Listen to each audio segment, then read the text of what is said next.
Сайн байцгаана манайхаа Little Man podcast ээлжид нэгэн дугаар эхлэхэд бэлэн болсон байна. Энэ удаагийн зочноор YouTuber, контент бүтээгч Хулан хөрөлцөн ирсэн байна. Сайн байна уу? Сайн уу? За подкастын ерөнхий ивент итгэгч Тото Няндал шүдний имлэг. Хамтрагч Бабуня цэцгийн дэлгүүр.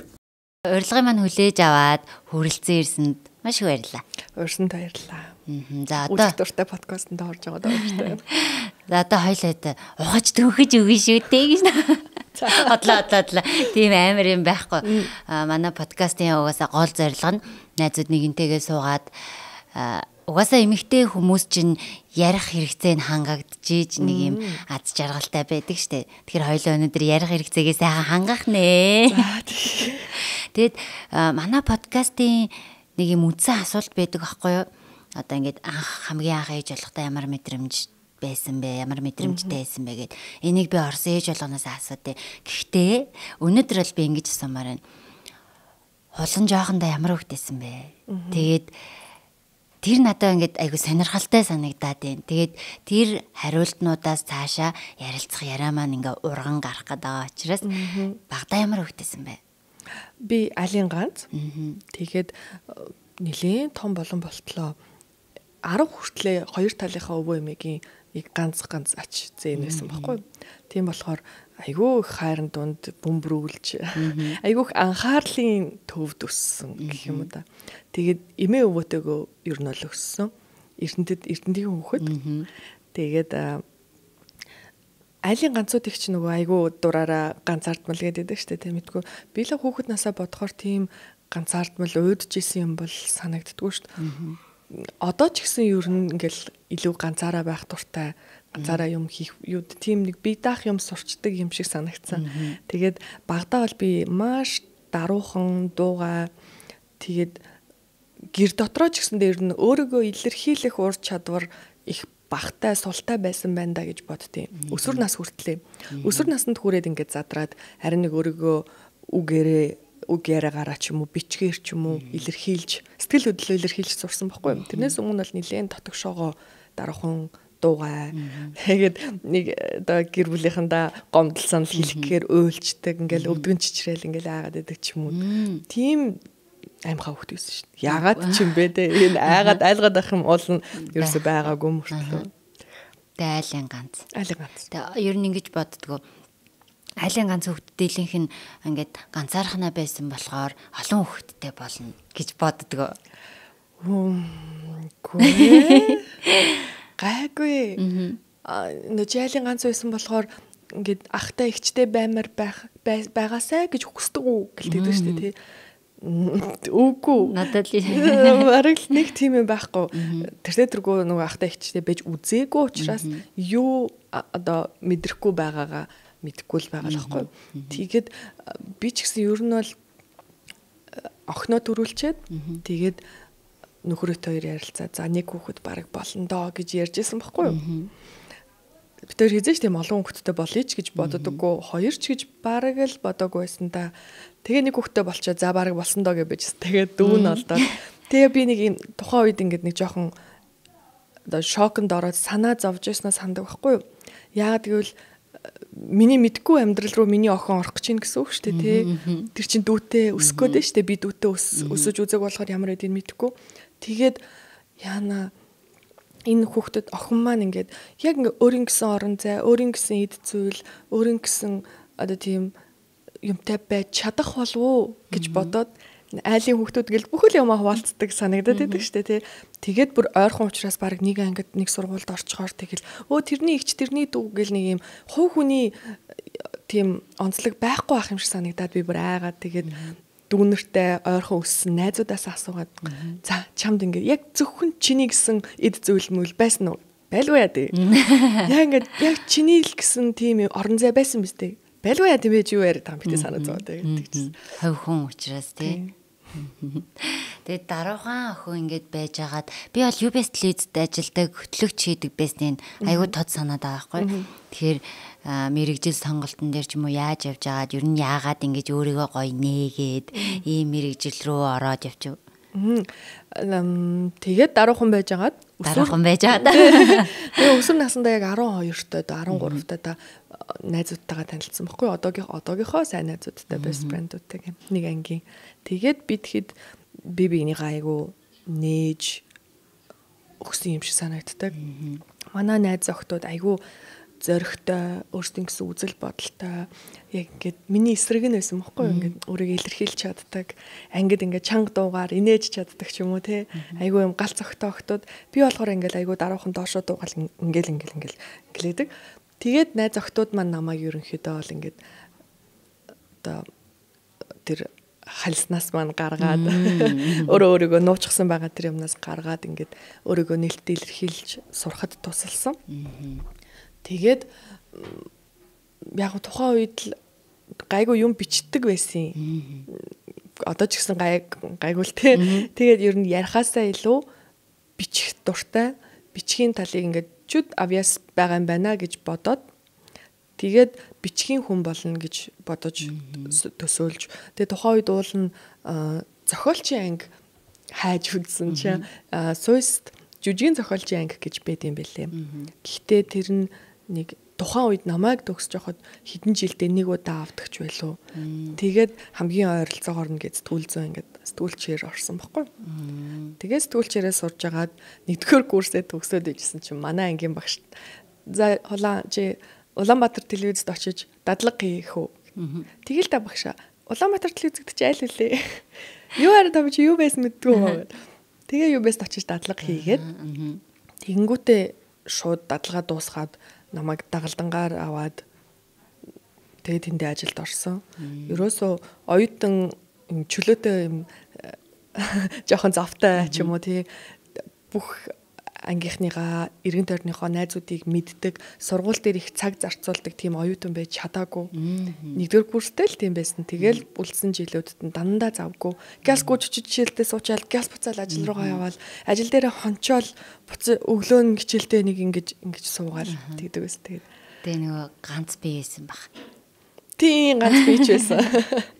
Тэгэхээр уусаа ажил бол хамгийн амттай тэр үед хамгийн гоё нь л байна шүү дээ. Тэгэлгүй яах вэ? Жохон залуу байхад тэгээд угаасаа телевизийн ажил ямар сонирхолтой гоё юм. Тэгэхээр тэр үед бол тэгэхээр ажил бүх амьдрал болчихсон байсан. Гоё ч байсан. Тэгэхээр нөгөө өсвөр насны хүүхдтэй ээжүүд бас сонсож байгаа манай подкастыг. Тэгэхээр нөгөө хүүхдийнхээ очрыг олохгүй байгаа үед найзуудыг бас сайн хараарай гэж сая хэлмээр санагдлаа. Нөгөө найзууд ингээд нээж өгсөн гэдэг. Тэгэхээр сайн найзуудыг дагавал бас сарны гэрэл шүү. Муу найзуудыг дагавал могоо орлоо нэ. Үнэхээр тэгээ би одоо ч гэсэн ингээд миний амьдралд найз нөхөрлөл маань хамгийн чухал байсан учраас юу яадаг. Босод хүмүүст ч гэсэндээ сайн найзтай болоорой, найзуудыгаа олж аваарай гэж аюух зөвлөдөг. Тэгээ токсик найзууд гэж бас байна да. Тэр тэднийг таньж ингэж одоо найзууд нөхөрлөлөө олж аваарай л гэж аюух хэлмэр санагддаг.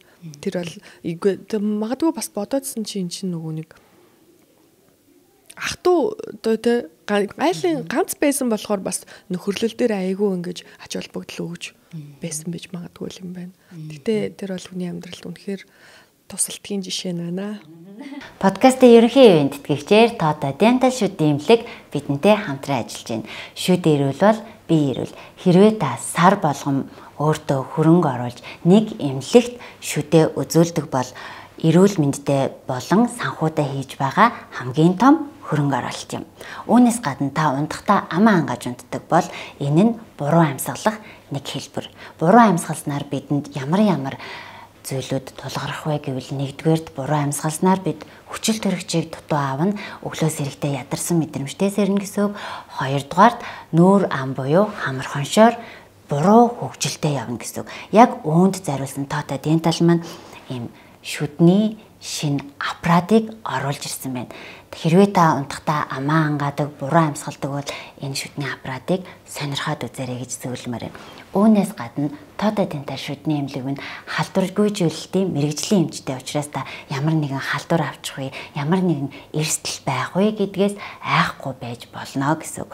Мөн хамгийн гоё зүйл нь эднийх 6 сарын турш хөөгүй лизингийг танд санал болгож байгаа. Хэрвээ та амны хөндий эрүүл мэндэд анхаардаг бол мөн гэр бүлийнхаа гишүүн бүрт санаа тавьдаг бол Total Dental-ыг сонгоорой. За одоо ингээ оюутан байхасаа ажиллаад ажил дээр гараад амьдраад ингээ явж байгаад ээж болсон.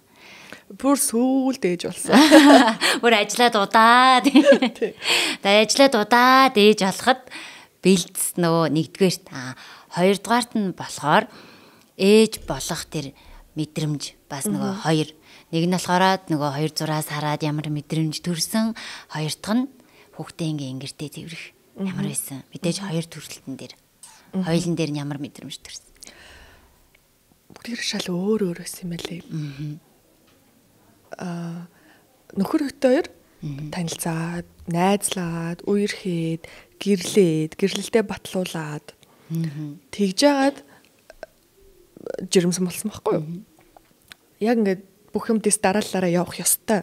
Чи надад бөгж өгөхгүй бол би жирэмсэн болохгүй гэсээр. За. Тэгж жагаад тэгээд хүүхдтэй болсон. Тэгээд яг шал өөр мэдрэмжүүд байсан. Хурмаа хийгээд. Хурим яг охины дараа. Охины дараа юм. Яг бид хоёр гэрлэлтэд 21 онд батлуулсан. Тэр үед чинь нөгөө ковидын пандемик бүр яг ийд үе дээр байсан шүү дээ. Тэгээд тэр үеэр ямар хурим хэлдэг юм ш. Зүгээр батлуулсан. Тэгээд дараа жил нь хурим хийсэн. Тэр үед хүүхд гарцсан байсан. Энийг энд ярьж болох юм болов болохгүй юм болов. Яг за ингээ хоёр жирэмслэлт, хоёр улаан тест гэхээр 3 байгаа байхгүй юу? Яг ингээд хамгийн анх болохоор яг бид хоёр ингээд за хүүхдтэй болсон ч яах вэ? Хүүхдтэй болъё доо гэд ингээд ярилцаад ингээд шийдээд нэг анхныхаа одоо 2 зураасыг би бүр айгүй хүлээж баярлаж догдолж ингэж хүлээсэн байхгүй. Тэгээд би бүр үнэхээр одоо бодохоор жоохон солиотой юм шиг ингээд 2 зураас үзэхээр нэг л зураас гараацсан байхгүй. Гэхдээ угаасаа ингээд бодоод эмэгтэйчүүд бид нэг л тоо боддог шүү дээ. За тэр хоногор хоцорчлоо одоо тэглээ англигээд. Тэгээ тооцоод үзэхээр угаасаа айгүй жоохон л байгаа юм л да. Тэгээ би бүр үнэхээр ингээд жирэмсэн болох юмсан гэж тэгж их хүсэж хүлээж исэн учраас 2 зураас гарахгүй байхаар нь итгэхгүй 2 зураас байх ёстой гэдэг.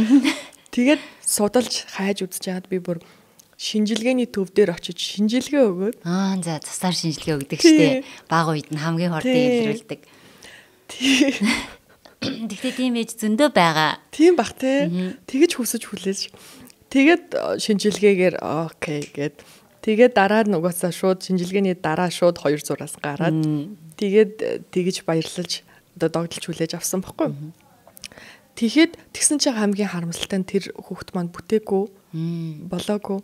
Тэгээд тэр үнэхээр бас хэцүү байсан л та хүнд тусаад. Гэтэ азар бурхны аз авралаар бүр нэг том болоогүй байсан. Ингээ жижигхэн жоохондоо угаасаа бүрэлдэж чадаагүй. Тогтож бүрэлдэж амжаагүй.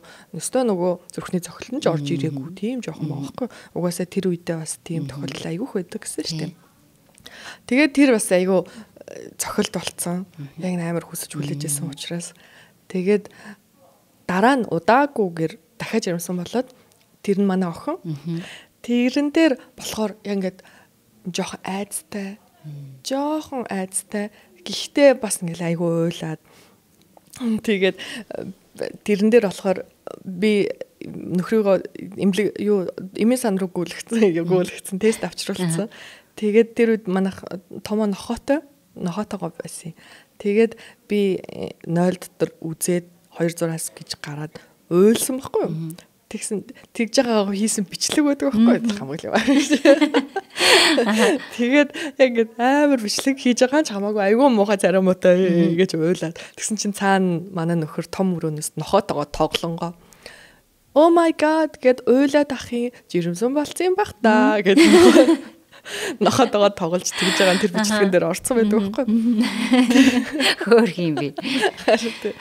Тэг манай хүн угаасаа их тайв нэг ч хэлэхгүй. Ингээл жирэмсэн болчлаа гэхээр за нэг хүүхэд. За хоёр хүүхэд. Айгуу нэг тийм стрессдэгчгүй яана тийм үү одоо яана ч гэхгүй. За болно да. Тэгээд эхнийх дээр тэгэж одоо хоёр дахь дээр охин дээрээ болохоор тэгэж баярлсан ч гэсэн жоохон айцтай уйлж тэгж хүлээж авч ирсэн. Гурав дахь ч одоо явтаа хүү дээрээ болохоор шок гэсэн. Цэвэр шок. Цэвэр ингээд яана юу болчихвоо юу болох нь вэ? Та яана одоо би яана одоо охин минь яана ч юу вэ гэд. Тэгэхээр ингээд энэ 3 удаа жирэмсний тест эерэг авсан тохиолдол гурвал айгүй өөр мэдрэмжтэй байсан. Тэр яг амьдралын ямар үе шатанд байгаагаас бас шалтгаалдаг. Тэрний дараа яг нөгөө хүсэн хүлээж исэн хүнтэйгээ биетээр ингээд нүрээ хараад уулзж байгаа шүү дээ. Тэр мэдрэмж төрөөд тэгтээ айгуу сонио юм удаашралтай ч юм шиг санагдсан. Охин дээрээ бол би ингээл тэр жирэмсэн бахта ингээл зөндөө подкаст үзэл, зөндөө хүмүүсийн төрж байгаа бичлэгийг үзэл, эргэн тойрныхаа найз охтуудтай ярилцаал тэгэл хүүхдээ хараал ингээл чи ээж болсноо мэдэрдэг, амьдрал чинь өөрчлөгддөг, уйлдаг гэлтгсэн шүү дээ. Би хүүхдээ хараад уйлаагүй. Тэгээд шууд ингээл одоо л би энэ жижиг хүний төлөө амьдрах ёстой юм байна гэж тийм мэдрэмж төрөхгүй ингээд надад айгүй удсан. Уулын чинь би айгүй хүсэн хүлээж. Гэтэ ингээд нэг юм хүү юм блэ гэдэг байгаа юм биш л дээ. Мэдээж маш гоё байгаа л та. Гэтэ бүр ингээд бүр юм би айгүй том давлгаа шиг том мэдрэмж хүлээсэн байхгүй юу? Тэр тийм гоё юм хайлж урсан мэдрэмжийг хүлээж исэн чинь тэр яг 44 дахь хоног дээр ирсэн. Ихтэй 44 хоног ингээл зүгээр охинтойгоо танилцаал наа чи ямар хөрх юм бэ гэлээжсэн. Тэгсэн чинь яг яагаад тод сандаг вэ гэхээр яг 44 дахь өдрөө манай охин өөдөөс инээсэн баггүй. Яг ингээ хөвч чинь ингээ тогтож хараад ээжигээ таниад гэлгэнэдэг штэ тий. Тэгсэн чинь л ингээл шууд дотор сонирн болоо. Энэ хүүхд намайг мэддэг вэ штэ гэж бодогдоод. Тэгэл амар гоё мэдрэмжтэй өрсөн. Яг тэрнээс хойш юу ах те яг тэр л ингээд нэг юм яг хүчтэйгээр ингэж мэдрэгцэн үе бол яг тэр байсан юм тий. Яг миний хүлээж исэн тавлага тэр байсан юм шиг байна. Хүүдэрээ ал харцангуй гайгүй. Хүүдэр харцангуй гайгүй. Хүүдэр чинь юм аа одоо мэдж байгаа ер нь ал тий ямар процесс яаж явах вэ? Гэхдээ манай хоёр чинь айгүй ойрхон жил дараалсан хоёр байхгүй. Охин 22 оных, хүү 23 оных. Тэгээд би охиноо дөнгөж 7 сартай байхад нь жирэмсэн болсон. Арай гэж тэгээд манай охин яж хахад бас айгүй удаашралтай хөөхөд байхгүй юу? Айгүй намдуухан тайван бүр аавшгэ айгүй оройтож мүлгсэн, оройтож хөлд орсон, оройтож бүр эргэсэн заяа. За. Намайг яг дүүтэн жирэмсэн болсон байхад чинь бүр 7 сартай ээж нэг сүртэй эргэж өгдөггүй. Тийм ингээд зүгээр байж идэг тийм хөвгтөөс аахгүй. Тэгээд 7 сартайд нь жирэмсэн болоод ой 4 сарын зөрүүтэй төрж байгаа юм. Тэгэхээр чин нөгөө угаасаа би ингээд нялах нэрэ хүүхдийн тэр одоо ингээл хөхүүлэх сүү уугжих памперс шүн орой сэрэх тэр одоо ийм дэглэмээсээ ерөөсө гарч амжаагүйгээр дараагийнхаа хүүхд рүү орчиж байгаа болохоор их тийм шокны айсан сандарсан мэдрэмж бол ерөөсө байгаагүй. Анхаарал тэгэхэд манай хүү мэдчихад бас ихчигээ бодвол айгүй хурдаттай. Тэгээд шууд өдөөс инээж минийгэл дагуулж харж мраал гүгү гага мага гэл.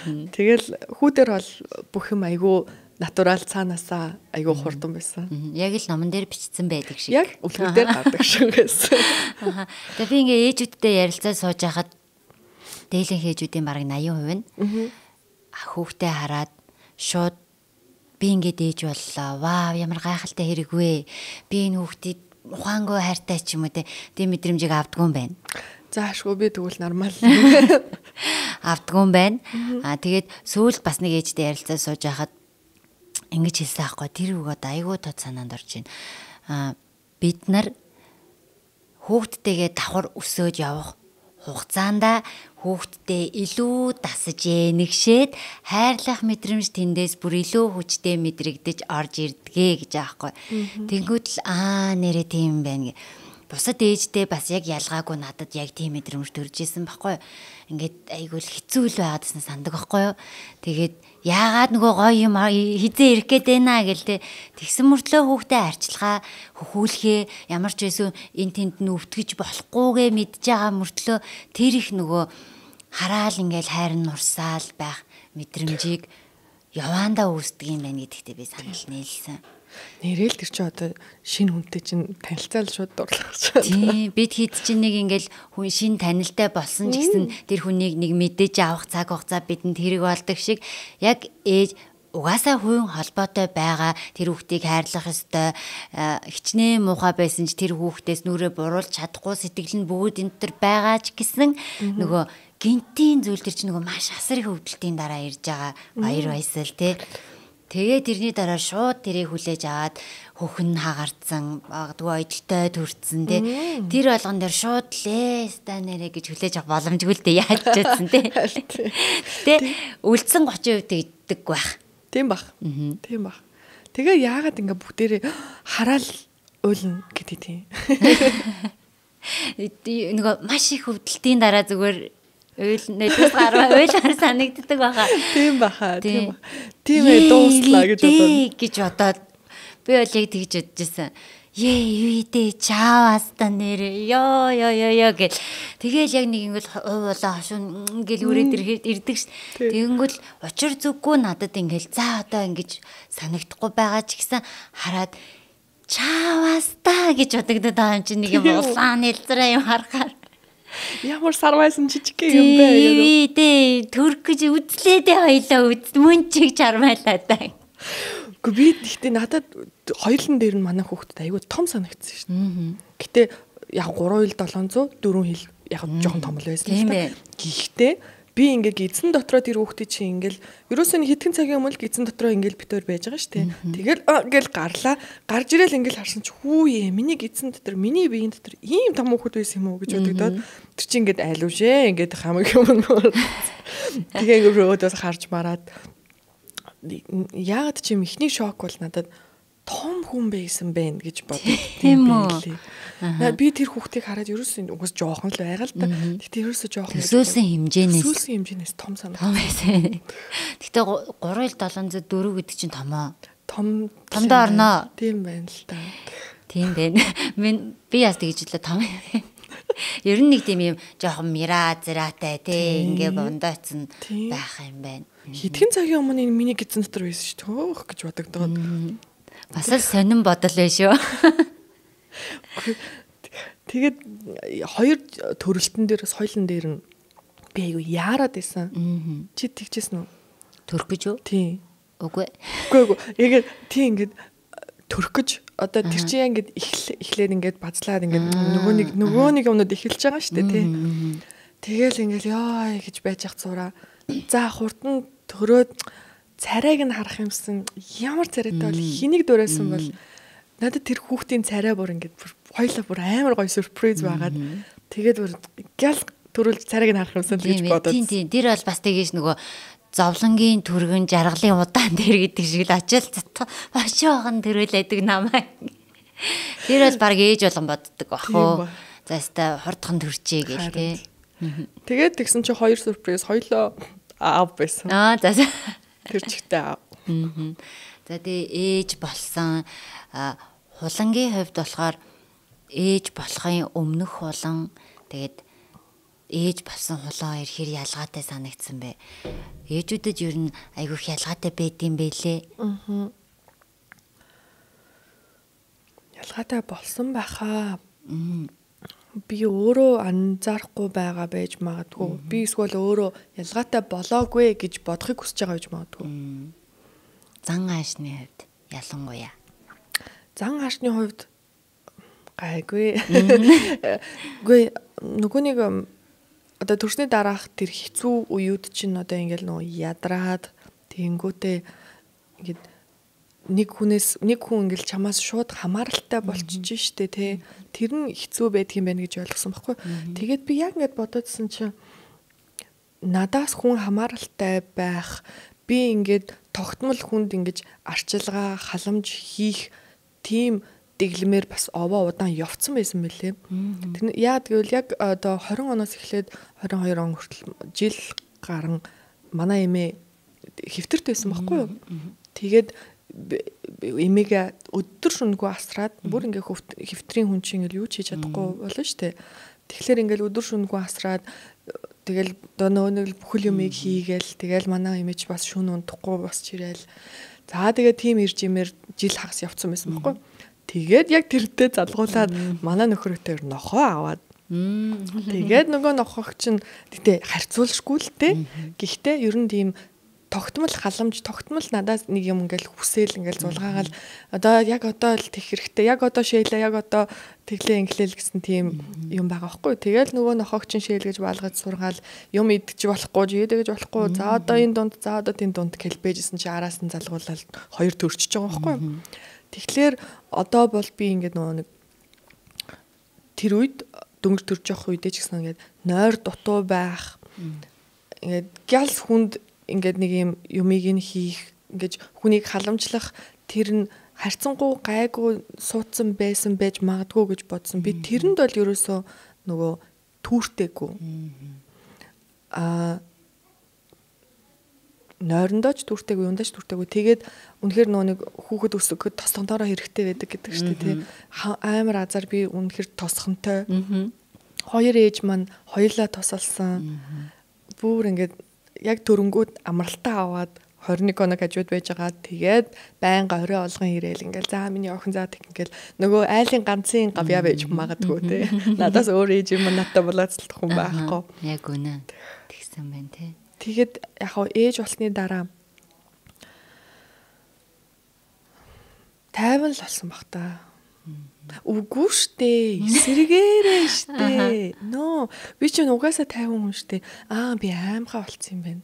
Тийм. Нөгөө нэг гинт ингээд яана тэгчүүл яана. Одоо ингэчүүл яана гэдэг. Одоо ч гэсэн би энд сууж байгаа гівгэнд одоо утсаараа нэг юм үздэг ч юм уу те нэг ивгүй хэцүү юм харах боломж одоо олдсон штэ те тэндээс унаад ийм болчихсон тэндээс унаад тийм болчихсон гэл тиймэрхэн үзгээр л бурхан минь яг одоо гэртээ арай би энд юу гэгээ суудаг вэ очиж хүүхдүүдийн хажууд бай гэж бодогдоод байдаг байхгүй юу тэгээд айгүй хүмүүсээс айдаг болсон элдв энэ тэнд элдв юм сонсогдохоор лээ бурхан даа мань гэж бодогдоод тэгэл амьдрал ихтчирсэн энийх хооронд шийдэгддэг юм байна гэдгийг ойлгосон аимхаа болсон юм байна. Тийм байна. Тэгээ ерөнхийдөө ээжүүд болгонд төрсний дараа тийм нөгөө айдас юунаас айгаад байгаа мэдгүй ээжээч айдас ингээд байгаа л идэм шиг ба. Гэхдээ би болохоор хуланг яг ээж болохоос өмнө л дагдаг байсан. Тэгээ ээж болсныхан дараач дагсаар байсан. Тэгээ би эндээс нэг ийм юм ажигласан байхгүй. Тэр юу вэ гэхлээр мэдээж хүн чинь өөртөөгөө л нэг харьцуулна. Тэнгүүд миний байсан байдал бол айгу ээж болоод тийм сул дорой ингээд өөрийгөө айгу голох мэдрэмж надад төрдөг гэсэн байхгүй. Мэдээж тэр айдас нэмэгддэг гэсэн. Юунаас агаад байгаа мэдгүй төгшүүрийн сэтгэл зүй надад байдаг. Тэнгүүтлээ одоо нөгөө байж болох хамгийн доод зэгтээ хүрэх ч юм уу те ерөнхийдөө тийм мэдрэмжүүдийг өөртөө авдаг. Гэхдээ хүүхдээ хамгийн сайнаараа асрах тийм хичээл чармаалттай. Тэрэндээ ч өөртөө их төөрцсөн эхний хүү дээрээ бол. Тэгээ хуланг ажиглаж байхад надад тийм төөрцсөн мэдрэгдэг байхгүй юу. Тэгээд яг би уулзахдаа асуундаа гэж бодож ирсэн юу вэ гэхлээр хүүхэд төрсний дараа сэтгэл гутралд орсон уу? Тийм мэдрэмжүүдийг авсан уу? Ямар байсан бэ? Эхний хүүхэд дээрээ. Тийм. Эхний хүүхэд дээр ороогүй. Эхний хүүхэд дээр би бүр аюу аз жаргалтай. Үнэхээр хүсэн хүлээсэн хүүхэд маань тэгээд одоо энэ ч одоо юундаа утрахвтай гэж бодоод ёстой тэгээгүй. Хоёр дахь дээр нэг хэсэг зуур жоохон эвгүй болж ирсэн. Тэгээд уул нь болохоор би айгүйх одоо сэтгэл зүйн савлгаанд ордог айгүй гутрах дуртай хүн байхгүй юу? Эмо гэдэг штэ. Айгүйх эм ордог ч юм уу тийм. Ер нь эмзэг талдаа. Тэгэл юм л болвол уйлж унжаал эм орол. Илдэв юм бичээл ингээл сууж идэг байхгүй юу? Тэгсэн чинь тэгээд тэрнээс одоо ингээд өөрийгөө онцлоод сэтгэл зүйчдэр очиж би бас уулзчихсан. Би өмнө нь яг өөрийнхөө анзаарснаар бол 3 удаа хөнгөн хэлбэрийн сэтгэл гутралд орж исэн.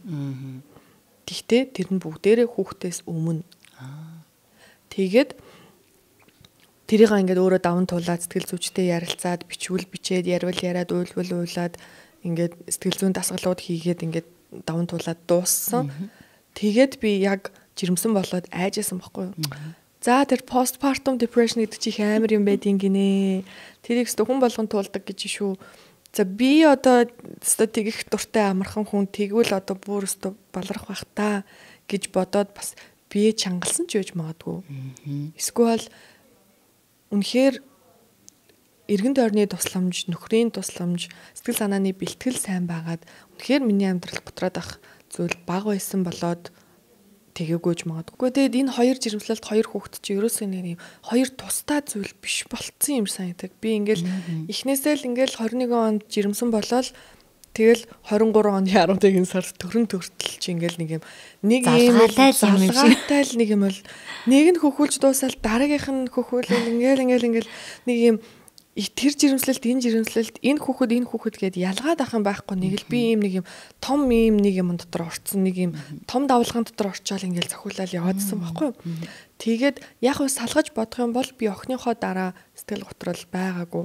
Шууд төрснийхэн дараа айгүй ээжтэйгээ ингээ гоё байжгаад тэг үргэлжлүүлээд хурим төлөвлөөд яваад өгсөн байхгүй. Тэгсэн нэрээ тий. Өөр ингээ завгүй дээрээ улам завгүй болоод гэтээ тэр чинь айгүй догтлолтой айгүй гоё сэдв байгаа учраас тэрэн дээр би ерөөсөө ингэж шаналж стресстэйгөө ингээд наа гоё доо аялал явна тоглолт хорим хийн гэд тэрэндээ баясаж баярлаад ч тэр юм уу ихнийх дээр бол ерөөсөө одоо сэтгэл санаагаар унсан юм байгаагүй. Хоёр дахь жирэм төрөлтийн дараа хүүгээ төрүүлчихэд бол бас гайгүй байжгаад гэтээ одоо ингээл энд ингэж ярахаар нэг юм гимээр санагдаж магадгүй гэтээ үннээ л хэлээ. Яг хоёр дахь түүхтэй төрүүлчихэд 3-4 сартай байж хат нь миний өмнөхөр хайртай бүх хүүхдүүдээс маань өмнө байсан нөхөр бит хоёрын хайр дурлалын гэрчил болсон одоо нохоо маань алга болсон байхгүй юу? Тий нэрээ. Тэр тэгсэн чинь тэгээд би эн чинь ингээд өстой нялах биетэй нера биетэй байгаа штэ. Хоёр жоох хүүхэдтэй. Тэгээд манай нохоо байхгүй болсон. Тэгээд ингээд нөгөө тисээд төвчээд одоо ингээд болгож исэн юмнууд ингээд нурж унжаа юм санагдаад. Тэгээд би өстой эцсийн мөчөө хүртэл шавхаж хайсан. Одоо ч гэсэн ажиллагаа л да. Тэгээд тэр үе бас яг хэцүү болгосон юм санагддаг юм шиг. Тэгээд тэр нөлөөлсөн байна тий. Тий. Яг ямар ч юм ингээд нөлөөлөх байсан баг. Гэтэ тэр бол амар цохилт болоод. Тэгээд би ингээд хамгийн муухай нь хамгийн ойлгож байгаа нь яг нөхөр л ойлгож байгаа. Өөр хүмүүс болохоор цаа чи одоо нохооны төлөө 2 хүүхэд ч юм байж хаад гэж байгаа байхгүй юу? Тэр нохоондоо биш. Зүгээр яг хүүхэд гэт саль бидэг авчих тайвширчих зүгээрээ. Энэ угсаа өөлдөг подкаст шүү дээ. Тийм шүү дээ. Нөгөө сайхан гадагшлуулж байгаараа явдаг подкаст шүү дээ. Тийм тэр яг зүгээр амьдандаа биш. Зүгээр л яг миний бүтээсэн өөртөө ингээд миний мөрөөдлийн гэр бүлийн ийм дүр зураг байсан байхгүй юу? Тэр маань нураад унчингууд тэгээд одоо өөр бас юмнууд шалтгаалаад тэр үед ч зөндөө юм болсон юм аа. Хямарсан. Зөндөө хайсан. Тий. Тэгэл хайгаал тэгэл хоёр хүүхдийн хажуугаар тэрийг хайх чинь хэцүү байгаа, хайхгүй байх чинь хэцүү байгаа юм. Тэгээд бүр айгу гээд би ч уулна гээд айгу аз жаргалтай юм баггүй юу? Гэртээ айгу аз жаргалтай, нөхөртөө би амар хайртай. Миний амьдрал ингээд айгу гоё мэдрэмжээр дүүрэн байдаг. Тэгсэн чинь би бараг л нэг хагас жилийн турш тэр гоё мэдрэмжүүд ерөөсөө мэдрээгүй. Амар гоё мэдрэмжүүд байхгүй болоод хайр дурлал байгаад байгаа мөртлөө хүүхдүүд байгаад байгаа мөртлөө гоё мэдрэмж маань өгдөг бүх юмнууд байгаа мөртлөө тэр гоё мэдрэмжүүдийг мэдрэхээ болцсон санагдсан. Тэгэл зэл гэж би яг нөгөө нэг төрсний дарах сэтгэл готрол нь хагцал юмтай зэрэгцээд ингээд ийм болчихж байгаа юм байна да гэж бодоод тэгэд нэг сони юм би ингээд сэтгэл санаа жоохон сонирн болохоор бөөр өвдчихдэг. Тийм үү. За. Тэгэл бөөр өвдгөрч айгу ядаргаатай шүү дээ. Тэгэл шууд эрүүл мэндэд нөлөөлөл гарц марцтай юуны гарц марцтай тэгээд нөлөөлөл яваад байгаа. Тэгээд шууд эрүүл мэнд нь бас муудаад яваад гэдэг юм байлээ. Тэгэхээр тэр одоо өнгөрсөн жил тий өнгөрсөн жил цуслан дээрээ байж байгаа гэдэг хэлжсэн шүү дээ. Тэр өнгөрсөн жилийн бас яг дундаас их ахуулаад нэг сэтгэл гутрал, бие өвдөх, хайртай дотны нэг гişүнээ алдах гэд мэдрэмжүүдийг туулаад явж байгаа юм. Тэгээ зүгээр би энэ подкастыг хамаагүй шүү. Зүгээр хасамар санагдаад юу хэр шашин шүтлэгтэй юу нь бол шүтлэггүй. Тэгсэн мөртлөө би бүр үзүүлж үзнэ. Би бүр үзүүлж үзнэ гэж асаах. Үзүүлэл яах вэ? Бүр эцсийн мөчөд үзүүлж байгаа хгүй. Тэрнээс уул нь бол би нэг тийм шашин шүтлэг хүмүүн дээр очидоггүй. Тэгээд би очсон. Тэгээд тэгсэн чинь нэг л өгүүлбэр хэлсэн. Юу гэсэн? Газар дээр байхгүй нохойг би хаанаас хайх юм гэсэн. За тэгэл ойлгоцсон аа. Тэгээ нохоо үзүүлэхээр бас хүмүүс жоохон сонин хүлээж авч гэнэ үү? Тийм л юм шиг байна лээ. Тэгээд угаасаа тэд нар чинь их nice байдгүй шүү дээ. За тийм ээ тийм бараг нэг сэтгэлээ очиж мөнгө өгж өвдөгчөөд ирсэн. За. Тэгвэл ямарсан нохооныхаа тухай ямар ч байсан нэг бодлыг тэгээ тэрэндээ нэг итгэх гэж үзээд цаг хугацааг даван туулаад явж байгаа юм байна. Тийм. Тэнгүүл бас нэг ийм юм байдаг штэ нохоо гэж ярьснаас нохой хүүхэд хоёр за муур хүүхэд хоёр ер нь хамт өсөх нь хэр зүв байдсан бэ? Үүнээс гадна нохой муурны өснө хүүхдийг ямар нэгэн харшилтай болгодог. Ингээ арсан дээр нөгөө гөвдрүүт бөөрөнхий туралт гардаг. Тэр туралт нь толгой дээр гарах юм бол нөгөө дахиж тэр хэсэгт нь ус ургадаг ч юм уу те. Тиймэрхүү юмнууд айгүйх байдаг. Танай хувьд ер нь хүүхд төрөхдөө нохоогоо ер нь яаж ингэж зохицуулт хийсэн бэ? Тэгэхээр охины чинь нэг хүртэл ер нь хамт байсан юм биш үү те? Тийм. Охин 7 сар хүртэл хамт байсан. Хүү болохоор 4 сар хүртэл хамт байсан. Тэгээд тэгтээ яг нөгөө хүн хүний онцлог харшилтай бол үнэхээр болохгүй л дээ. Одоо хүн чинь тэр харшлаа сонгож чадахгүй шүү дээ. Харшилгүй нөхцөлд бол миний одоо амьдралын жишээн дээрээс харахад ч тэр уншиж судалсан юмнууд дээрээс ч тэр үзэхэд яг нохойтой хамт өсөх нь хүүхдийн дархлааны системд маш давуу талтай байдаг. Дархлааг нь хүчрхэгжүүлж өгдөг.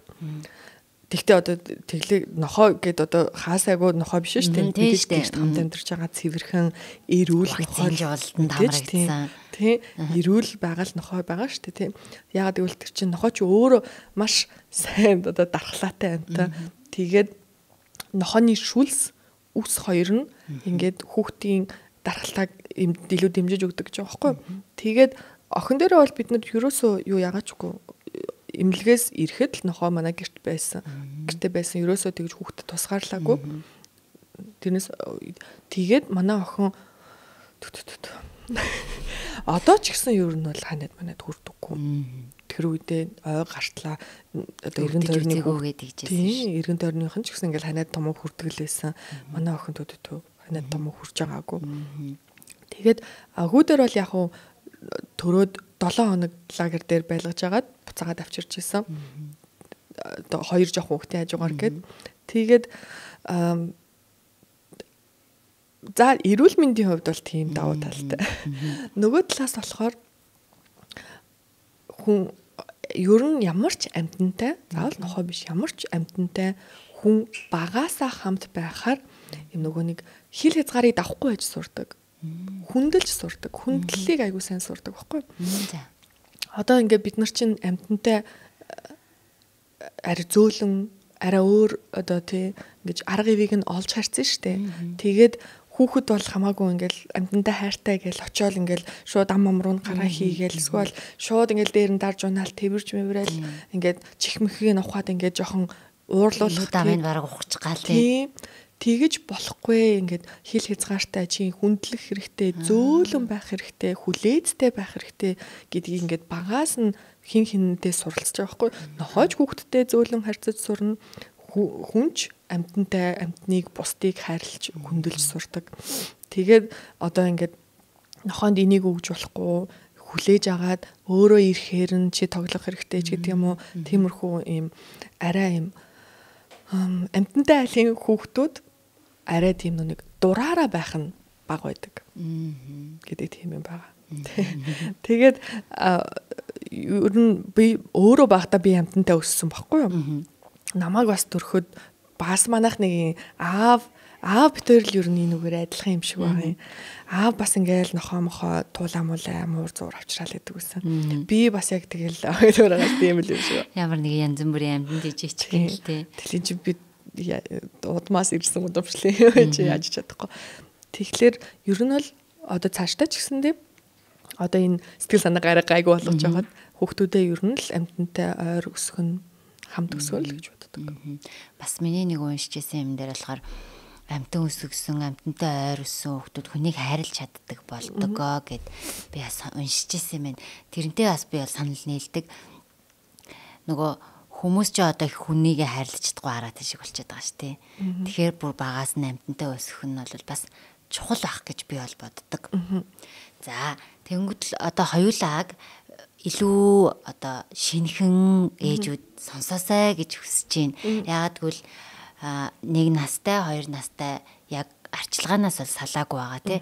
Ээжийн 100% арчилгаанаас шалтгааллах насан дээр байгаа. Тэгээ би хуланг маш тийм хариуцлагатай нэгт нямбаа ажиллаж ийн гэж энэ дээр хардаг байхгүй. Тэгэхээр ээжүүдийгээ төлөөлж хулангаасаа бас хит хитэн зөвлөгөөнүүдийг нэгээрээ дамжуулж хүргэмээр байна.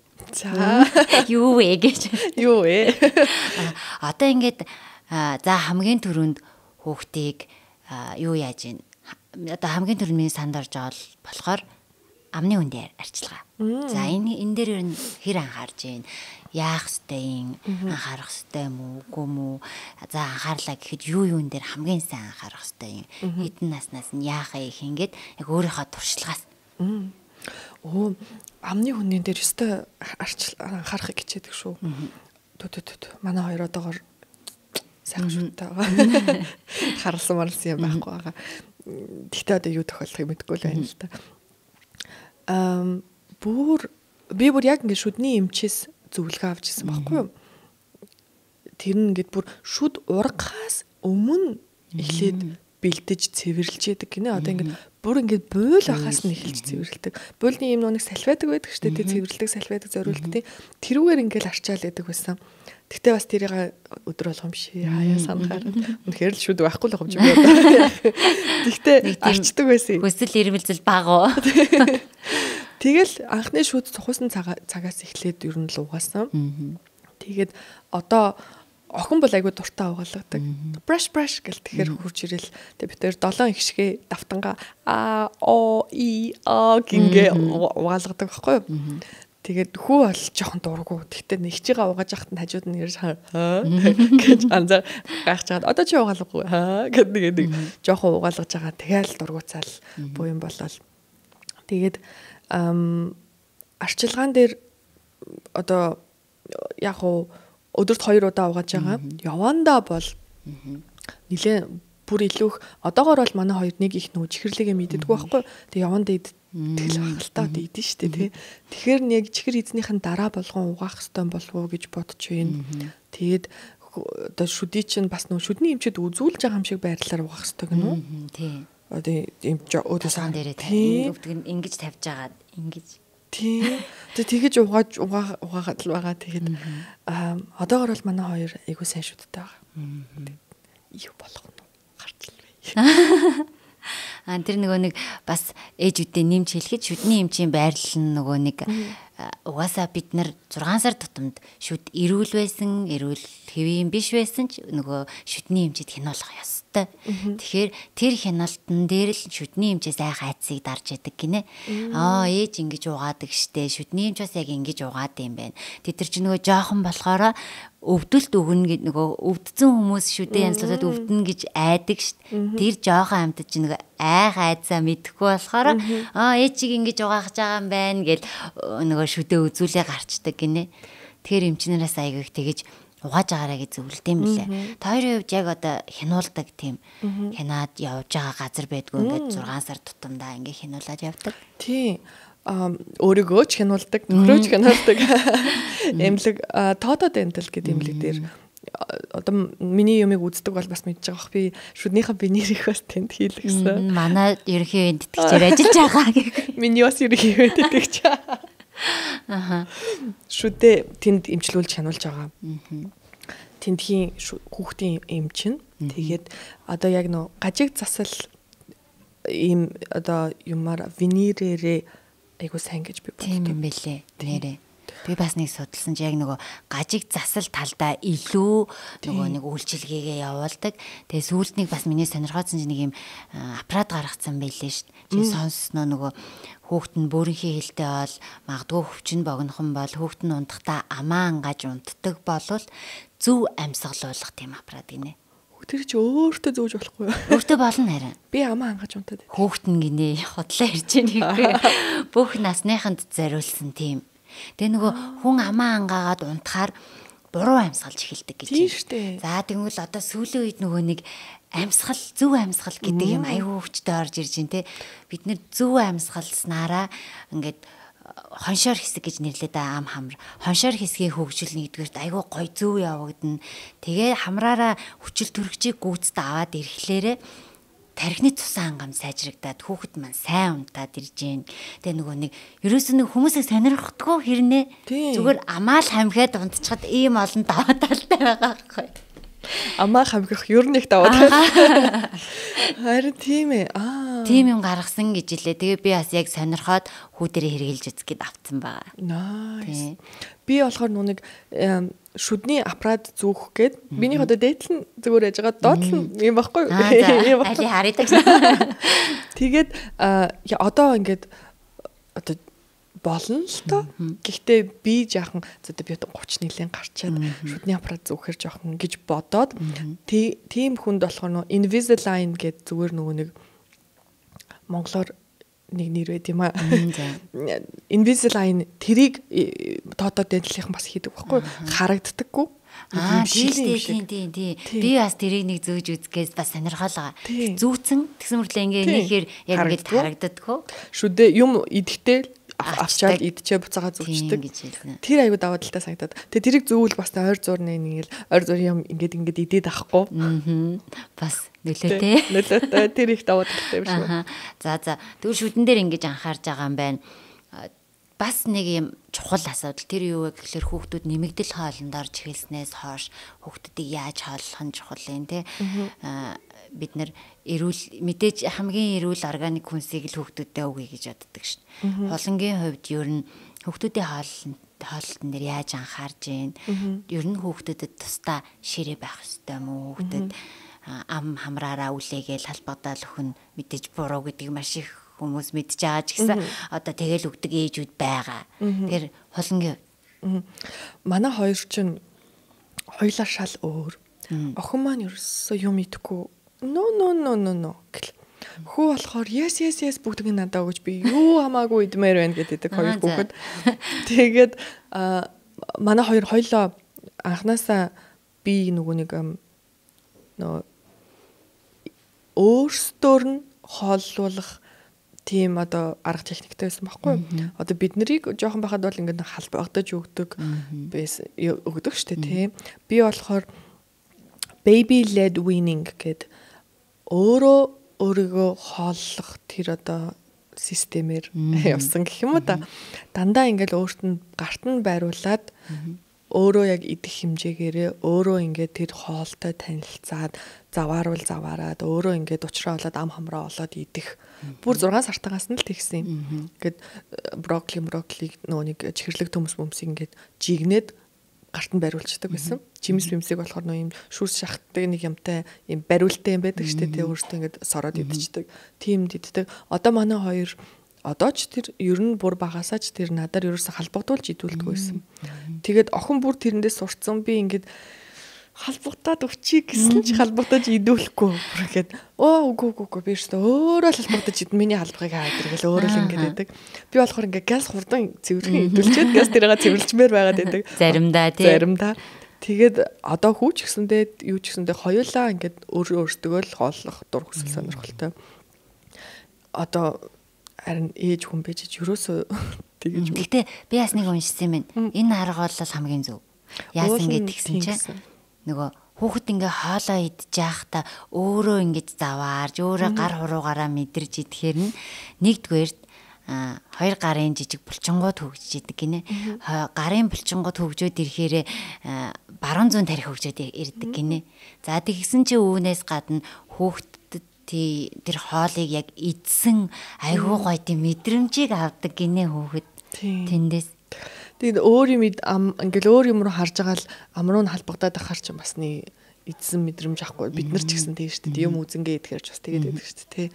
Тэгэхэд нэрээ үнэхээр халбагдаж хаяа өгмөр л үүдэн тэгээд болдгоо. Гэтэ айгүй гоё зөв дадал суудсан юм шүү. Тэгсэн бах гэж боддtiin. Одоо цэцэрлэг бүцэрлэгт явбал өөртөө хоолнд очивол өөртөө идчихэл өөртөө тавьчихна. Тийм багш нар ингээл араас нь ингээл хөөцөлж байгаа хүүхдэд харагддаг штэ. Тэгээд тэр чин заримдаа багш өгөхгүй бол тэр хүүхд тоосон өнжинөө гэсэн үг болж байгаа байхгүй. Тэгээд ногоонуудыг эхэндээ жоохон байхдаа бол сайхан жигнээд өгдөг байсан, сайхан иддэг байсан. Одоо тийм юм байха болсон. Одоо бол бүгд ингэ нууж өгж байгаа. Хоосон дотор нь нууж. Нуучхаар идээд махыг хүртэл нууж өгж байгаа. Яаж нуух вэ? Жишээ нь сайхан миксэрдэж байгаа. Буданы бөмбөлөг болгох юм. Сквал нөгөө пастаны соусын дотор нуучхаар бас пастаг амар дуртай идчихдэг. Гоймонд дуртай. Хүүхдүүд нэг сонин манай хоёр бас аюул дуртай. Гоймонд гайхалтай нэг тийм төрхөөс гоймон гор өгч алдсан ш. Тэгээ одоо хаа хүүхдүүдийг тийм үү монголчууд ч бол нэг будаа идэгч будаанд нуусгүй, гоймонд нуусгүй. Нэг тийм хүмүүс байгаа. Үнэн бэ. Үнэн байна гинэ. Ижилхэн байна. Би яг энэ дээр нь жоохон эмзэглээд байдаг байхгүй. Ягаад тэгэхээр нөгөө гурилан бүтээгдэхүүн бидний эзэнд ороод цавуулаг болоод бүртгэхээс өөр ямар ч юм шимдэж яах байхгүй гэд. Тэнгүүл тэр хоёр ч ингээд айгүй их идээд байгаа надад хэцүү санагдаад байдаг байхгүй. Ингээ яа надад эзэн дотор зүгээр л нэг бүхэл юм явж байгаа. Тэнгүүл босод хөвгдөж гэсэн тийм байд юм байна.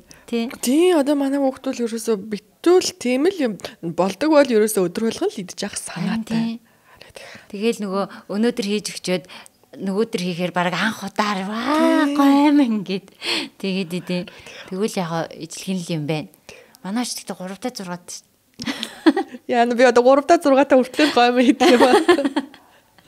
Тэгэл тэрийг хөөрхөн баяжуулах гэж хичээгээл. Тэгээд одоо багада за яг бүр ингээд 6-аас 12 сар хүртлээ бол ингээл зутаа идэж байгаа штэ дуртай идэж байгаа штэ тэр чинь. Тэгэнгүүтээ ой гарахаар манай хоёр хүүхэд хоёулаа ингээд зутан шүл мүлэнд дургуулсан баггүй. Хин нь. Тэгээд одоо буцаад 2 ой гараад одоо нэг буцаад нэг шүлтэй бол овоо идээд тах шиг санагдал штэ. Тэгээд за хүү болж яг идчихлээ тэгэл тэ охин. Октож ер нь их маягтай юм шүү. Харин одоо тийм л юм шиг. Тэгэл би чинь тэнд шаналал нөгөө нэг бүр яг нэг 6 сараас бараг 2 ой хүртлэж маш бага юм мэдээд байдаг байсан байхгүй. Тэгээ би тэрэнд бүр шаналаад зовоод яа энэ хүүхд ч одоо юунаас уураг нуурс ус хамаг юм авч байгаа юм бэ? Энэ хүүхд ч юу яаж ийм идэш ууштай өсөж хөгжих юм бэ? Одоо хамгийн эд өсөж хөгжих үе дээрээ ингэж бага идэхэр чи би одоо яана гэж бодвол тэгэл айл болгол уурагтай юм өгөхгүй л жоохон юм идэж байгаа штэ. Тэр жоохон юмд найлуулах хэрэгтэй юм өгчихгүй л ингээл авокадо аваад тэр чинь ингээл яаж хийж хам руу хийчих юм санагдал өрөм мөрөм гоё тослог зүгээр хэрэгтэй гээл тэгэл за мах идэхгүй бол чи ядаж салмон загасны мах идэх юм уу гэж мэгэл. Тэгэхт за эсвэл бүр самар ид минь ядаж миний охин самар идэх гэж мэгэл. Тэгэхээр үгүй гэлээр давж. Тэгээд тэр үе бас надад их хэцүү байсан. Хүнд ээжүүдэд ер нь хүүхэд хоол идэхгүй байгаа айгүй хэцүү байдаг. Манай бас ингээл ярилцаа сууж байгаа ээжүүд хэлж байгаа хгүй. Тэгсэн нэг ээж надад нийтдээ ярьж байхдаа ингэж хэлсэн. Би ингээд айгүй их шантардаг. Ингээд янз бүрээр гоё ялгаал ингээд өгж байгаа штэ. Тэгээд идэхгүй байдаг. Тэгээд би сүулдэ юу гэж бодсон бэхээр үнс өгүүл юм байгаад гэж бодсон. Тэгэнгүүт би тэрийг бас ингээд сүүлийн үед хэрэгж ойлоод байгаа байхгүй. Сөгөл юм бод өсгөрөл идэх юм байгаад тэр мэдрэмж тэгж бодох хүнийг айгүй юу болгодог. Нэг тийм тайван болгодог гэх юм уу. Харин тийм байлээ. Тэр өөр бүр тэр шимдижэл мижэл бодохоор бүр стресстэй байх юм байлээ. Тэгээ яг хүссэн үедээ л тийм байгааз гिचүүл надаачаас нэг би нэг ганц оройч гэсэн нэг тайван баймаар шүү дээ тий. Тэгтээ нэрэл бас ингээд одоо өдрийн хамгийн одоо оройны хамгийн одоо сайхан ингээд санаа амар. За одоо сайхан шүд мүдээ нугачаа дундуулъя да гэж бодсон хамгийн гоё юм бол охин хоол идсэн байхаар. За одоо ч сайхан боллоо. Одоо унтаж болно доо гэж сайхан шүдийн нугаад шүд унтаж амрыг та. Хүү бол угаасаа асуудалгүй болчихдог болгоо. Гэхдээ нөгөө хичнээн заримдаа хоол идэхгүй муу байгаа ч гэсэн хамгийн чухал нь өөрөө идэх чинь л надад айгүй чухал санагдаж байна. Тэрвээ бас үдж байгаа ээжүүд ахын бол аль болохоор те өөрөөр нь идүүлэхийг зараарай. Тэгвэл давхар маш олон тийм давуу тал хүүхдүүдэд маань бий болж байгаа. За үүнээс гадна хүүхдийн тухай бол яриад дуусшгүй. Үүний нэг нөгөө юу сэдв нь хүүхдийн хүмүүжил. За энэ дээр хулан яаж ийн. Одоо нөгөө нэг эхний 1000 хоног гэл бас л сонсч л байсан баг тий. 3 хүрэхэд оройтно. Хулан дээр яг тэгж баримталж байгаа хүүхдүүдтэйгээ ажиллаж байгаа тийм дүрм журам ч юм уу тиймэрхүү юм байгаа юу? Манай хоёрч гэхдээ одоо жоохон л байна л та. Би яг стол нөгөө арчилгаанаасаа гарч амжаагүй шахуул байна л та. Тэгээд би яг ингээл бодохоор за би ямар төрлийн хүмүүжил энэ хоёрт олгох вэ? Юу зааж өгөх вэ гэж бодохоор өөдөөс нэг гэсэн хоёр хөө. Тэгээд тэгтээ ер нь бол стол шахна гэж боддог. Яагаад гэвэл үгүй яахтай шахах ч яахтай одоо ингээд үсгүй юмын шахна гэсэн үг бол биш л дээ. Гэхдээ ээж аав хүнийхээ зүгээс өгж чадах бүх одоо тэр боломж бололцоогоор нь хангаж өгнө гэж боддог. Үнэхээр хийхийг хүссэн юмыг нь ч тэр эсвэл би өөрөөхөө чи хийх ёстой гэж бодож байгаа зүйлийг ч гэсэн ерөнхийдөө бүгдэнд нь хийлгэж үзүүлнэ, тууштай нь явуулж үзүүлнэ. Би өөрөө 10 жилдээ ингээд одоо ингэ нэг юм авьяас гэх юм даа тий. Ямар нэг юм чаддаг хүүхдүүд айгу хатаархдаг байсан бохоггүй. Одоо ингээд манай ангийнхан дотор төгөлдөр уур тоглолтог охин байсан. Багасаа юу саксны юмар ч үлээ явцсан хүүхэд байсан. Тэр чинь зүгээр аав ээж нь багт нь тэр дамжаа сургалтанд өгцөн л байсан бохоггүй юу. Тэгээд би багасаа төгөлдөр ууранд явсан бол би ч гэсэн төгөж чадах байсан ч юм бэл үү дээ. Яаж мэдх юм бэ те. Тэгээд ээж бүр нэг ахлахаа ингээд орсон үед нэг намайг англи хэлний дугууланд явуулаад тэгээд би гайгүй сураад тэр маань л одоо ер нь миний амьдралыг авч явж штэ. Тэгэхээр ер нь багаас нь сурахад илүү амархан байх үед нь одоо үнэхээр л томрох тусам сурахад хэцүү болчихдаг юм байна гэдгийг өөрөө бид нар мэдэрч байгаа. Тэгээд багада тийм байх үед нь илүү их одоо бүхэл бүгж болох юмд өгнө бүхэл талаар илүү шахна гэж боддог. Манай нөхөр бол ингээ тайван орхио өөртөө уучраа олно л гэхээр шинжи. Би бол ер нь жоохон юмар шахаж үзэн л гэж бодож байгаа. Гэхдээ мэдээж хүсээгүй юм хийлгэнэ гэсэн үг биш. Чадахгүй байгаа юм хийлгэнэ гэсэн үг биш. Олон төрлийн юм хийлгэж үзэж байгаа. Тэр дундаас чинь авьяасыг нь олоод эртгэн нээгээд өгвөл хиндээ сайн хэрэг үстэй л гэж бодож байна. Тэгээд өөр хүмүүжлийн тухайд за ястай эхлэх болоогүй л тэгж бодож байна. Одоо нөгөө за тэгвэл одоо арай жоохон байна гэж тэгж штэ. Тэгвэл гэр бүлийн хувьд одоо нөхөртэйгээ хоёр ярилцаа за хоёлаа хүүхэдтэй болох юм бол хүүхдийн хаажууд ингэхгүй шүү. Одоо хоёлаа эцэг их болох юм бол хоёлаа нэг ийм анзааны баймаар байна гэдэг тийм зарчим байгаа юу?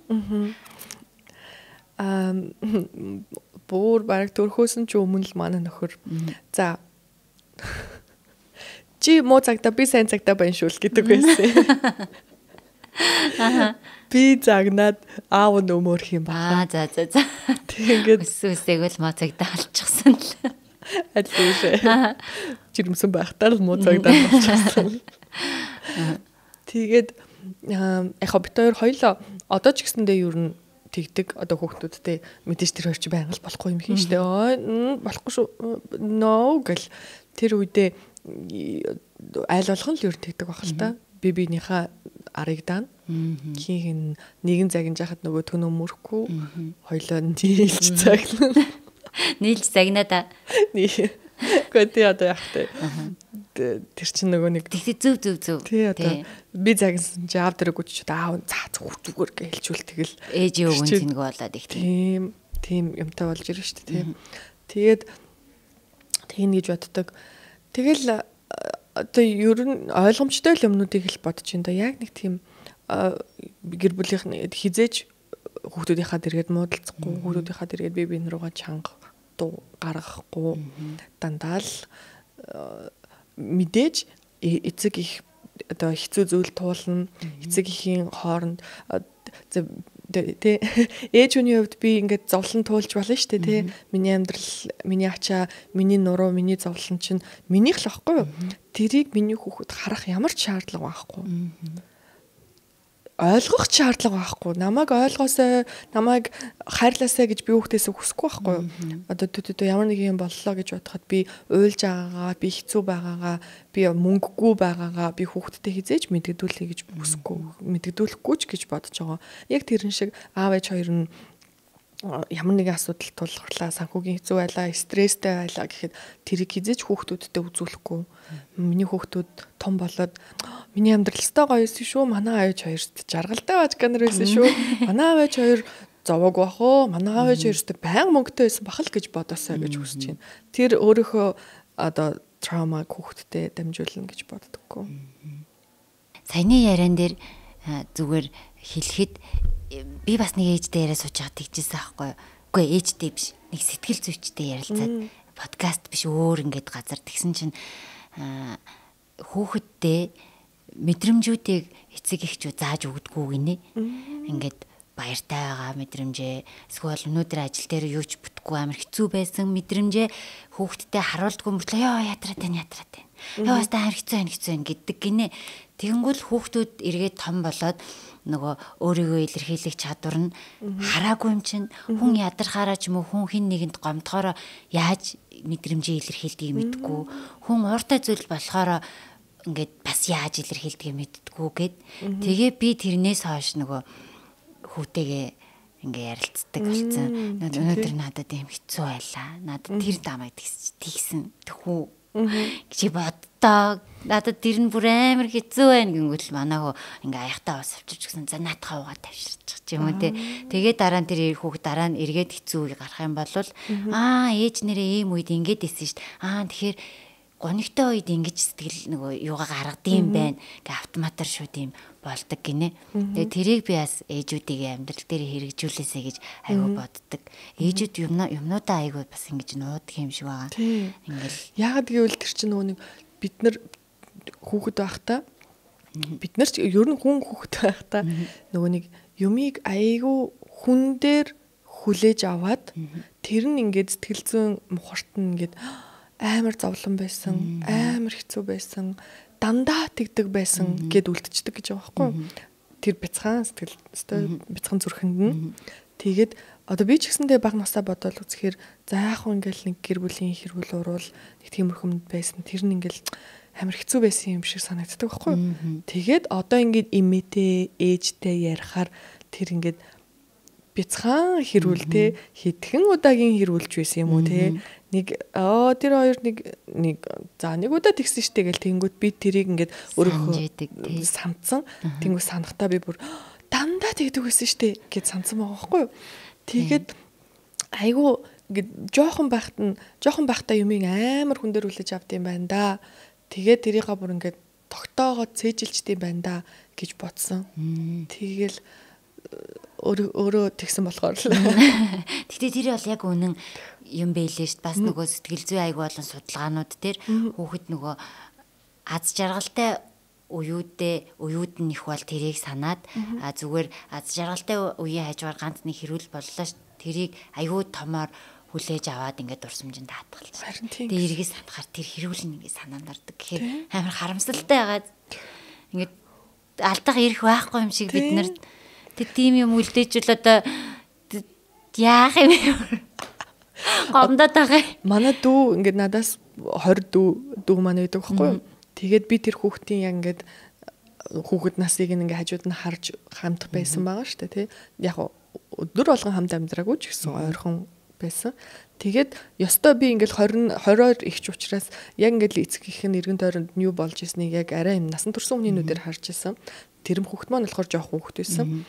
Тэгээд одоо ингээд одоо яг өсвөр насныхаа тэр дүүтэй ярилцахаар өсвөр нас тэр хүүхэд болж исэн үйл явдлыг айгүй том хар бараан болгож ярьдаг байхгүй. Тэгэхээр л бүр яг ингээд батлагдаад зойлог гэж тийм сүртэй юм болоогүй штэ. Гэхдээ чиний дурсамжинд ийм сүртэйгээр хадгалагдсан байна те. Тэгэхээр яг хүүхдийнхаа дурсамжийг бас айгүй хамгаалж өгөх хэрэгтэй юм санагдсан. Тэгсэн мөртлөө тэгэл бас зүгээр тайлбарлаж ойлгуулах хэрэгтэй. Яг нөгөө нэг emotional intelligence гэдэг штэ. Одоо яг ингээл сэтгэл санааныхаа юуг зохицуулж өөстөө нөө мэдрэмжүүдэд тайлж уншиж сурах хэрэгтэй гэл яа ээж болохоор ямар бол юм хэрэгтэй. Хэцүү ээж болохоор тэл амьдрах гал гэл хөө юу хэр амьдрах гал гэдэг болж сүүлдээ. Тэгээд бас нэг юм миний асууя гэжсэн нэг асуулт энэ тэр юу вэ гэхлээр сүүлийн үед хүмүүс нөгөө хүүхдүүддээ тусна онтолдог хэлсэн шүү дээ. Тэр талаар юу гэж бодож байна? Тэр ер нь та хоёр дээрээ юу яасан бэ? Охин дээрээ бол тусдаа ортой байсан юм. Тэгээд манай охин бол тусдаа унтдаг байсан. Тэгээд тэр нь ч бас амар нь ч бас хаашаа чинтэй. Тэгэл илүү их л босож суунал гэсэн үг л тийм. Илүү л ачаалтай л болно. Тэгээд 7 сартад нь жирэмсэн болоод тэгэл тэр нөө 2 дахь гиз чинь бүр гэл босоод томорч байгаа юм чи. Тэгээд нөгөө нэг орлуу нь ингээд манежнаас нь авах буцааж хийх хэцүү болчих жоох гиз тулаад тэгээд манежийг нь төр болиулаад дүүг нь унтуулах гэж нэг хэсэг үзсэн чинь за ер нь л тэгэл гинхэнд хамт унтсан манай гэр бүлийн нөхцөл байдалд бол хамт унтсан дээр болж таарсан. Одоогоор бол бүгдээрээ хамт унтдаг. Тэгээд яг аль аль нь давуу тал сул талтай л бах л та. Гэхдээ би бол нөгөө нэг аюулгүй унтлагын дүрэн бол аягүй сайн баримталдаг. Хүүхэд чинь одоо бол бас чиж учиртай гайгүй том болчихж байгаа болохоор хэдэн сартай нөгөө нэг дөнгөж иргэдэг болцсон үе дээрээ эргээд өөрийгөө бүтээчих гээд байдаг. Тэр мэр үед нь би бүрт айгүй айдаг айгүй. Ингэж яагаад ингэж нүрэнждэг үстэй. Тэрнээс нь айгаад хүнжил ерөөсөө өмсөхгүй яг өмсдгөл хүнжилтэй. Тэгэл даав дэрмэр байхгүй. Одоо ч гэсэн дэргүүл унтдаг. Хоёлоо. Тэгээд одоо ингээ хоёр ойрхон төрчгөөр гэр бүлийн харилцаа ер нь ямар байна? Мэдээж айгүй завгүй байна. Хоёр нь ялах хүүхэд хоёлаа л баг хоёр талд ингээл те. Тэгэхээр чи мэдээж нөгөө гэр бүлийн харилцаа хамтдаа байх цаг ингээл өссөн үсээгөө багас чинь. Тэгэхээр энэ үед гэр бүлийн харилцаа нь ямар нөлөө үзүүлж ийн ойрхон төрх нь ер нь ашигтай юм уу? Ямар юм? Бүрнхээр л бүх юм өөр л болж байгаа юм л та. Бүгдээрээ. Тийм ээ. Яг нэг давуу тал нь гэх юм бол бит хоёр хин нь нилээ ингээд төлөвшчихсэн байхтаа аав ээж болсон. Би 30 настай да. Манай нөхөр 32 настай да. Хоёулаа анхудаага аав ээж болцоож байгаа байхгүй. Тийм болохоор нэг хин нь за нэг хідэн сар тусдаа унтлаа гээл хөрч өч юм уу. Эсвэл ингээл ихнэр нь ядарсан байж хахад чи гэд гिचчих ч юм уу. Нэг тиймэрхүү ер нь л оо төлөвшөл бас нэлийн тусалдаг юм шиг санагдсан. Би өөрөө ч гэсэн ингээл амар шантраал амар ингээл хэцүү байсан байгаагүй маань бас би ингээд өмнө нь 20 хэдэн насаа ингээ сайхан өөрийнхөө дураараа өнгөрүүлсэн учраас одоо би ээж болоод ингээд зүгээрээ би чаднаа би одоо гэртээ суухад билээ гэт ингээд нэг юм сэтгэл зүйн бэлтгэлтэй байсан байхгүй. Тэгээд манай нөхөр бас надаас бүр илүү ер нь энэ эрэгтэй хүмүүс илүү аав байхдаа баг сайн байгаад байна уу юу? Эвсэлтэй байвал зарим байгаад байна. Тий. Энэ нөгөө энэ миллениал аавууд бүх үеийн түүхэнд хамгийн их оролцоотой аавууд гэсэн баг үнэн баха.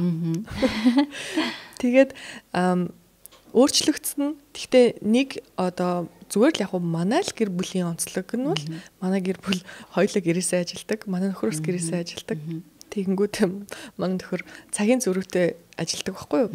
Монгол шөнө болж байхад өөрийнх нь ажиллаж байгаа газар өдөр болоод ажиллаа хийдیں۔ Тийм гэжсэн шүү дээ. Би яг уншижсэн юм. Сайн ороод ирлээ. Тэгэхээр би ингээд шөнө хүүхдүүдтэйгээ байж ахаар манай нөхөр ингээд яг ийм чихвч мөвчөө зүүцэн ажил мажлаа хийнгээ яасан бай зүгээр үгүй ороод ирэхгүй. Тэгэхээр бас гоё хантай тий. Тэгэхээр гоё хантай. Ажилд явдаг тэгээд төвчрээд ирдэг байсан бол би яадаа. Тэгсэн бол үнэхээр бас хэцүү байх байсан баха. Тэр бас нөгөө сэтгэл готролд ороогүйгийн айгуу том шалтгаан тийм. Яг одоо ингээд бит хоёр бүр гэрээсээ гарахаа болоод бүр хамтдаа өнгөрүүлдэг цагт улам ихсээд байгаа. Тийм учраас тэр манай гэр бүлийн одоо онцлог юм л да. За тэгэнгүүт л сүүлийн асуулт. Юу одоо ингээд хоёр хүүхдтэй л аав ээж болоод 2 3 дахь жилдээ болох гээд явж гин те та хоёр маань тэгсэн чинь сошиал дээр ийм нээлттэй байдаг төрлийн хүн тэгэхээр энэ нь чамд эергээр ч юм уу эсвэл заримдаа сөргөөр нөлөөлөх тийм асуудал байдгүй сошиал дээр ер нь хүүхдүүдээ анханасаа л ийм нээлттэй байя гэж шийдсэн үү? Тийм би угаасаа нэг юм тэр ордмордных нь л онцлог баг. Ер нь нэг юм нууж чаддгүй. Хүмүүсээс ч тэр сошиалоос ч тэр бүх юмнаас яа орж юм уу? Үгүй үхэр. Тэгээд нэг мэдгэд л ингээл би тэгсэн чинь тэгээд ярьцсан хуваалцсан байж байдаг. Тэгээд энэ бол надад ийм сөрөг талаар нэг их одоо илэрч байгаагүй. Яг нь илэрсэн сөрөг юм гэх юм бол хүмүүс олон толгой юм ярина. Хүүхдээ чинь ингэж суувал болдгоо юм. Хүүхд чинь юм иддэг юм. Одоо хүртэл чихвтэй юм уу гэдэг тиймэрхүү юмнууд бол орж ирнэ. Тэгээ тэрийг бол ингээд сурчсан. Тэгээд тэгтээ айгүйх давуу тал нь би бүр ингээд үнэхээр айгүйх мэдээлэл донд байгаа юм шиг санагддаг. Тэгээд үнэхээр хантай санагддаг. Би одоо ингээд ямар нэг юм бол манай хүүхдийн одоо за арьсан дээр нэм турчлаа гэл тэнгүүд нэг юм турчлаа энэ одоо яаж байгаа юм бол гэдэг тэнгүүд хідэн 10-аараа хідэн 100-аараа даа чин тэр имж сайн шүү энэ тос сайн шүү тэр чин тэгдэг шүү энэ чин ингэдэг шүү гэл ороод ирдэг. Одоо энэ имлэг рүү тэгсэн чин тэгчлээ ингэчлээ энэ имлэг сайн тэр имлэг сайн тэр имлэг сайн тэр гэдэг.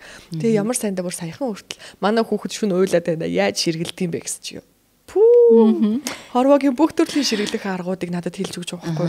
Тэгэж их тусалдаг, тэгэж их надад одоо чат бичдэг, үнэхээр одоо ингэ зөвлөгөө өгдөг маш их хүмүүс байдаг болохоор тэр надад сөргөөс илүү давуу тал санагддаг. Тэгэхээр бас сошиалыг зөв ашиглаж чадах юм бол тий. Зөв ашиглаж чадах юм бол маш их мэдээллийн 90 зуунд бид нар амьдарч байна гэсэн үг юм.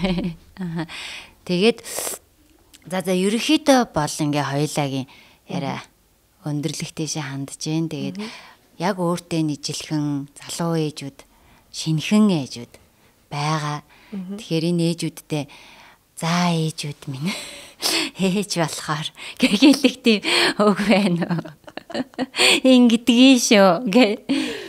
За ээжүүд минь.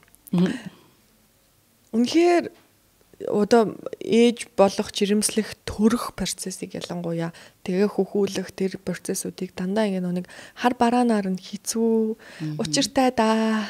За нэг тэгчүүл учир нь олдондоо гэд ингээд бид нар нэг айгу хэцүү болгоод гэдэг тал мэдээлэл нь айгүйх байдаг. Нөгөө талаараа басгүй эн чинь үнэхээр сайхан шүү. Баяр хүргье. Ямар гоё юм бэ. За ингээд хамгийн аз жаргалтай үе чинь эхэллээ.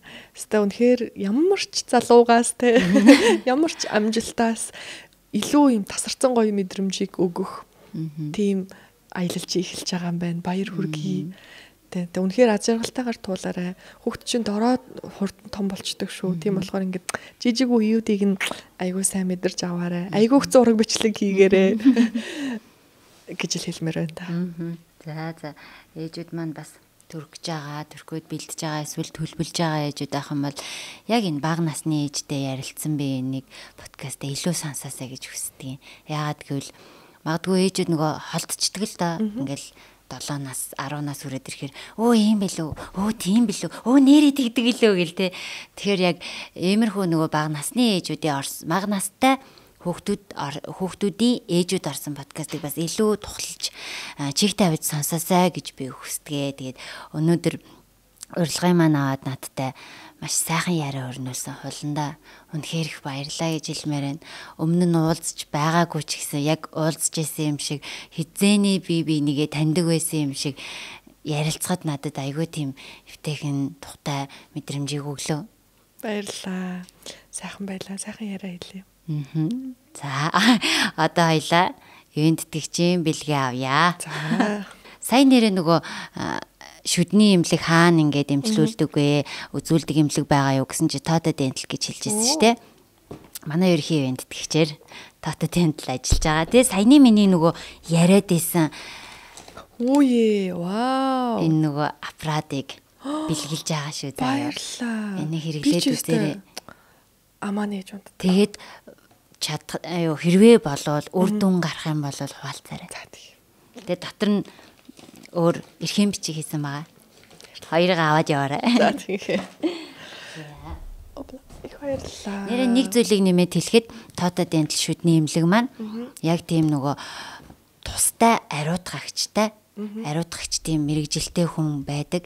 Тэгээ яг тэр шүдний имлэгээс БЦ вирус авлаа ч юм уу тэгдэг хүмүүс айгүйх байдаг. Тэгэхээр эдний имлэгээр өөрчлүүлж байгаа хүмүүс ахын бол ямар нэгэн тийм цэвэр ариутгалын байдал дээр санаа зовх зөөлгүйгээр сэтгэл амар эмчлүүлж болно гэдэг баталгааг би бас нэрээ үзэж байгаа хүмүүстэй өгмөр байна.